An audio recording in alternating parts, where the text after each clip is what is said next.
So the Game of the Year awards nominees were just announced, so I thought I'd go through them because why not? I love the Game of the Year awards, and I thought this year I think I might, if I can, stream the Game of the Year awards. So I thought why not, let's go through and vote. And the first thing that catches my eye is a DLC got nominated for Game of the Year? I'm sorry? What?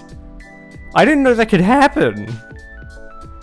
But out of all of these, I've played a little bit of Black Myth Wukong and Shadows of the Erdtree. I haven't finished Final Fantasy VII Rebirth, and I haven't played Metaphor, Balatro, or Astrobot. Though Astrobot is really good. I have seen Astrobot, and I played the PS5 demo, version of it, for lack of a better word, Astro's Playroom. And it's pretty much, from what I've seen, the exact same quality. So as tempting as it is, I'm not entirely sure I want to do Astrobot. Balatro I've never played and never seen, so I can't exactly comment on. And same with Metaphor. So honestly, it's just out of these three. I do love Elden Ring, and the DLC was fucking incredible. Black Myth Wukong, again, I haven't finished, but there was a lot of jank with it that I didn't really like, that I sort of struggled to get through, and the level design really throws me for a loop because I cannot figure out where to go. I think it draws it down a lot for me. And Final Fantasy VII, it's fun. Again, I haven't finished it, but some of it just feels so long and so overdrawn that it becomes a little bit difficult for me to just sit down and play. Honestly, I think I'm gonna have to go for Elden Ring. Just because it's the only one that I can give consistent praise to. Best game direction. I can't say Balatro. Metaphor has a really nice art style, reminds me of Persona. I think I might go with Black Myth Wukong though, because it is so unrelenting in its use of Chinese mythology and the story of Sun Wukong, that it is beautiful looking. And I love when games use mythology to its advantage. Astrobot also looks fantastic and has a really nice cutesy art style, but also is sort of reminiscent of that Crash Bandicoot, Ratchet and Clank sort of style that we've seen 1,000 times before. So I think I might go with Black Myth Wukong. Best narrative. It's kind of shitty to put a Silent Hill 2 remake. I know it's got a fantastic story, one that I've never seen before, but I've heard. So I'm not going to pick it just because it feels wrong. Hellblade's Senua's Saga, I've also never played. I do have the first game, but I've never touched it. I've been meaning to. Metaphor, I know nothing about. I also know nothing about Like a Dragon, Infinite Wealth, but I know, even though it's I'm pretty sure it's like a turn-based fighter, it's also very heavily narratively driven. But because I know very little about these four, I'm going to go with Final Fantasy VII. Best art direction. I think I might go with Never. Because, not only because it looks beautiful, but from what I've seen of the game, the consistent art direction and the way they use the lineless, simple 2D art style looks so fucking good. And it honestly made me, just the art style alone made me want to get the game. But I haven't yet. Might actually play it, if I get it. Best score and music. Stellar Blade. Oh my god, I forgot about Stellar Blade. Interesting that Stellar Blade didn't get Game of the Year nomination. That game was solid. It was a little clunky here and there, and the story was a little bit iffy, but it was really, really good. Silent Hill, I haven't heard. Metaphor, I haven't heard. Astrobot, I'm not sure, but if it follows the same sort of style as the Astro's Playroom, it's good, but it's also really simple. Final Fantasy VII, though, is fucking incredible. And it's a hard tie between Final Fantasy VII and Stellar Blade, because the music they use for the save points, the camps in Stellar Blade, is so nice, and some of the atmospheric music is so good.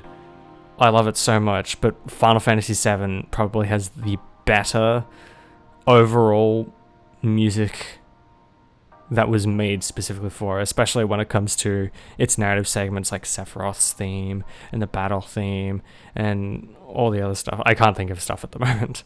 I think I'm going to go with Final Fantasy VII.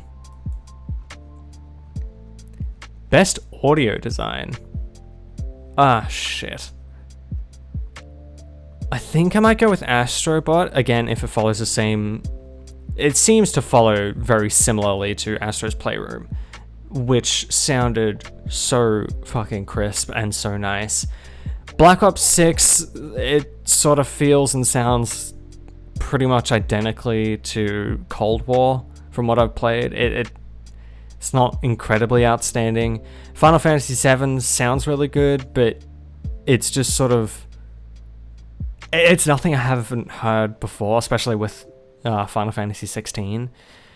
Senua's Saga I can't say, and from what I've played of Silent Hill 2 on the channel, which was not much, the audio design was really nice, but it was also very bland. So I think I'm going to go with Astrobot. Best performance. Brianna White. I don't think I know any of these. Yeah, I don't know any of these. I haven't heard. Definitely not fucking Star Wars Outlaws. I'm just... Nope. Life is Strange. I haven't heard. I think I might go with Brianna White. I believe that's Aerith. Let me check. I'm pretty sure she plays Aerith. And if so, I'm absolutely going to pick her because she did a fucking stellar job. Yeah. Okay, so she did do Aerith, and so I'm absolutely going to pick her. She fucking crushed it as Aerith. Innovation in accessibility. Interesting. I can't say anything about Dragon Age Veilguard. Black Ops 6 does a lot of good to aid in its accessibility and its settings, and actually tells you how each setting is related to accessibility. Diablo 4 I've never played and will never play. Fuck Diablo. But it is also an ARPG, so it's kind of hard to say. Prince of Persia I know nothing about, and Star Wars Outlaws, it's a Ubisoft game, it's accessible to no one, so I think I might go with Black Ops 6, purely because I'm unfamiliar with the rest. Games for Impact for a thought-provoking... Ooh. Definitely not Life is Strange, because it sort of tells the same, or a similar story. Life is Strange is sort of... Okay, controversial opinion. I think Life is Strange was terrible after they finished the first game. The first game was fantastic, everything after that was terrible. I've tried playing and watching every Life is Strange after the first one. They were all so fucking hard to sit through. I think the first one crushed it. But honestly, it's a hard tie between Never and Closer the Distance for me. I'm kind of biased towards Never. Yeah, fuck it, let's just give it to Never. Best ongoing. You can't put Final Fantasy 14 on there. I'm way too biased. I've fallen back into my addiction of Final Fantasy 14. Helldivers 2 was good for a long time, but they sort of fucked up a lot with their balancing, and that sort of drove a lot of people away. Fortnite, I don't play, so I can't comment. Diablo 4, fuck Diablo 4. And Destiny 2, fuck Destiny 2. I'm going with Final Fantasy 14. I'm really hoping it squeaks out the win now. Are you shitting me? Best community support? We got 4 fucking Titans?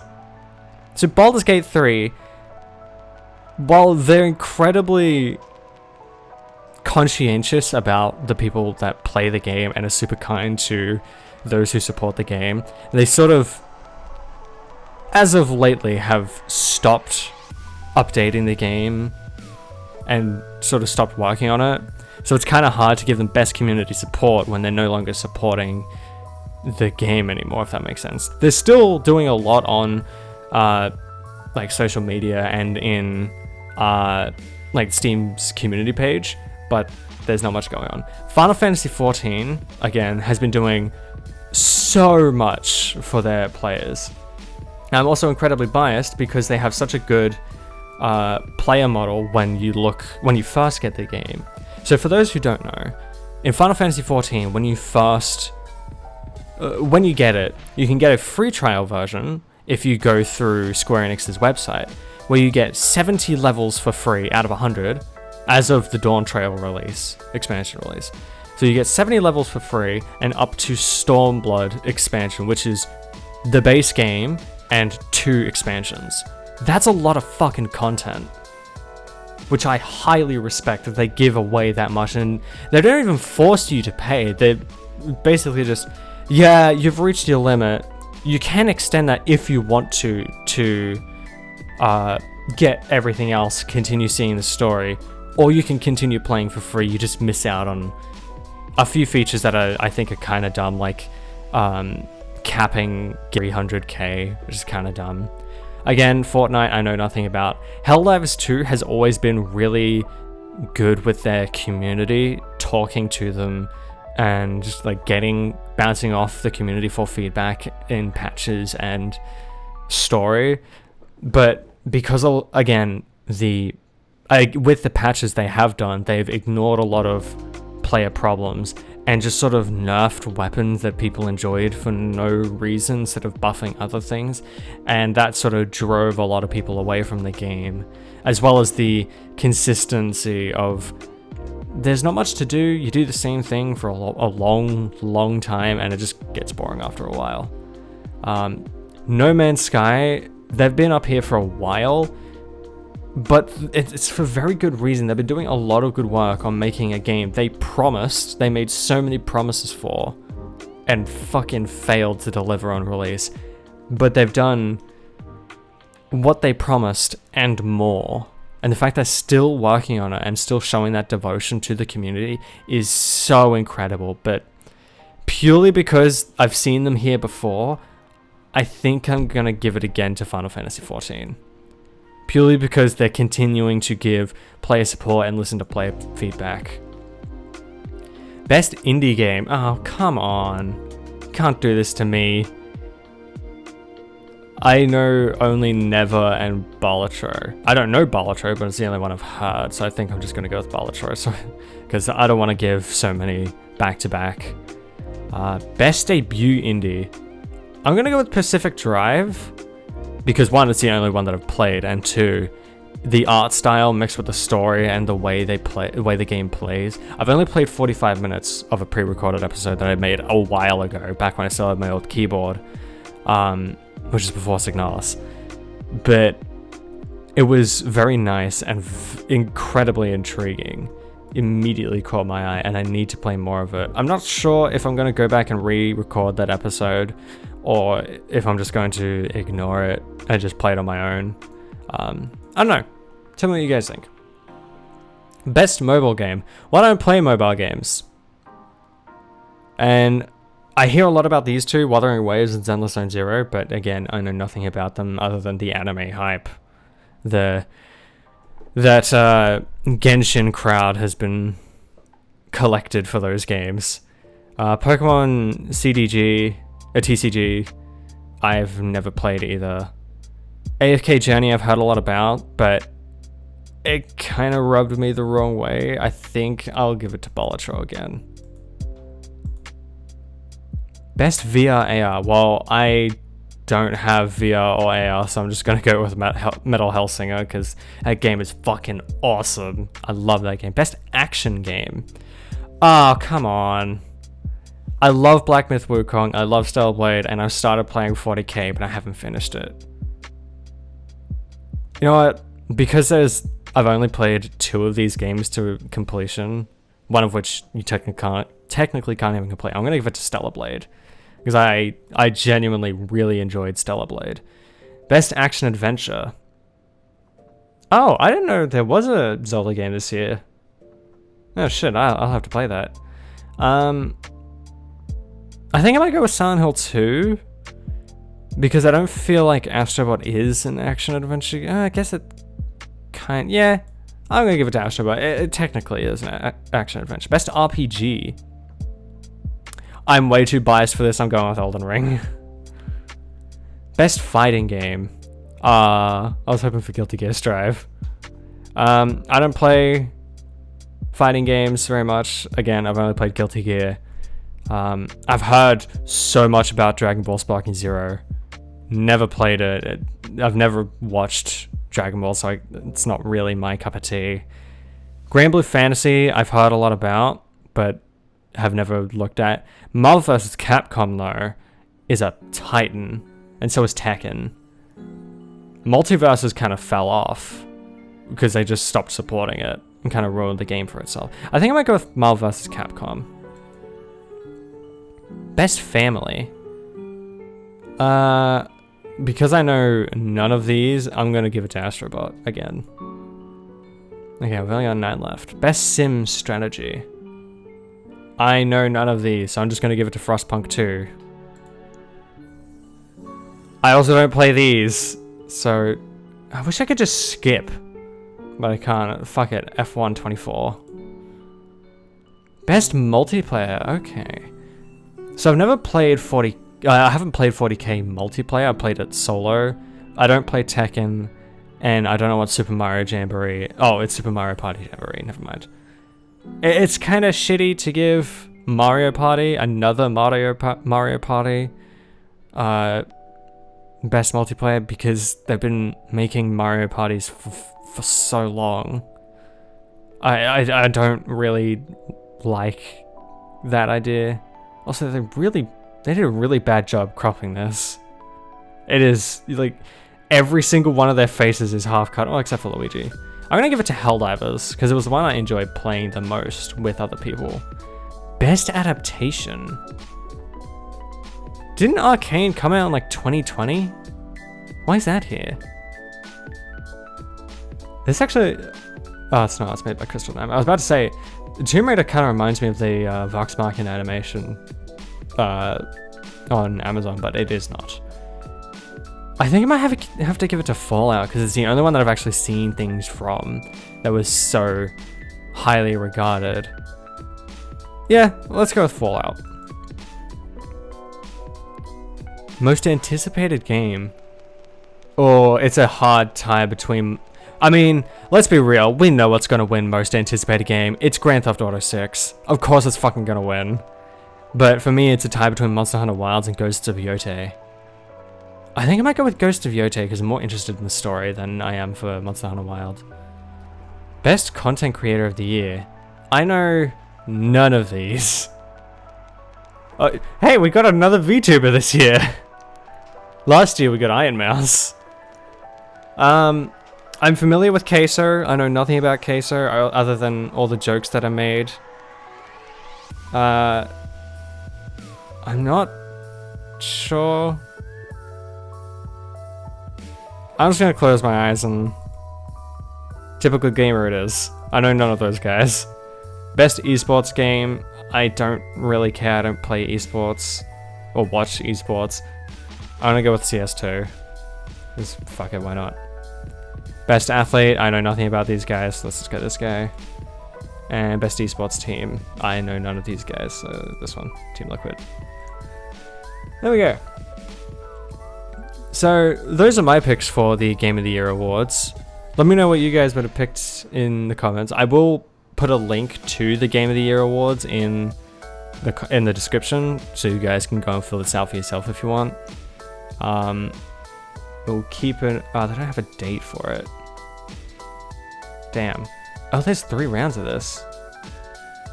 Okay, I'm gonna do those 3 rounds on my own time, but let me know what you guys would have picked. Even if it's just one category, 1 or 2, I'd be interested to see what you guys pick. So let me know in the comments. Yeah, this is just a one-off. I'm not going to do much like this. I do intend to stream the Game Awards when it happens, probably on Twitch. So I'll probably make a community note, a community post about that, and I'll post it in my Discord, which is in the description as well. Please come join, hang out, join the fun. But yeah, that'll do it for this episode, or this very strange out of the blue episode.